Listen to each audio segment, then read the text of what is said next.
Tuko kwenye eneo la daraja la Kinyerezi ambalo lilikutwa na maafa yanayotokana na mvua zinazoendelea katika jiji la Dar es Salaam.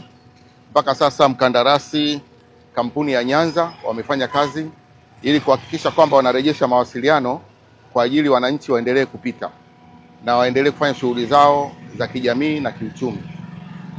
Mhandisi wa mkoa pamoja na timu yake alifika mara moja kwenye eneo hili baada ya sehemu ya tuta ya eneo la diversion, yani eneo la muda la kupita magari pamoja na wasafiri wa miguu na wengine lilikatika kutokana na mvua hizo.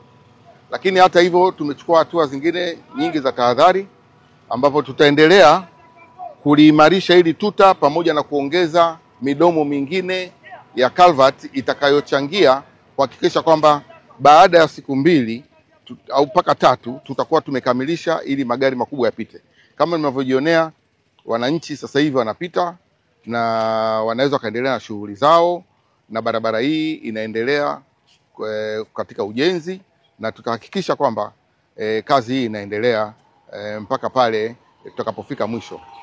Lakini tuwe tahadhari kwa wananchi kwamba kwa sasa hivi hii mapitio ya muda, yani diversion, ni kwa ajili ya waenda kwa miguu, waendesha pikipiki, waendesha bajaji, yani vyombo vyepesi. Kama mnavyoona wanaendelea na shughuli zao.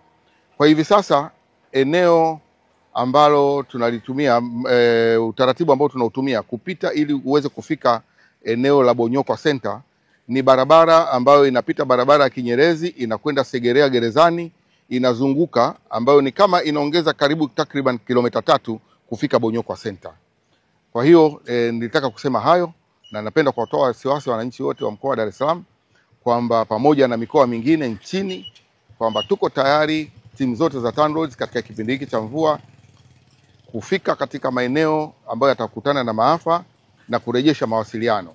Na tumejipanga kama tulivyojipanga mwaka jana wakati tulivyokumbana na mvua zile kubwa zisizo za kawaida, mvua za El Nino, na baadaye kimbunga Hidaya ambacho kilitokea katika mikoa ya Pwani ya Mashariki. Asante sana.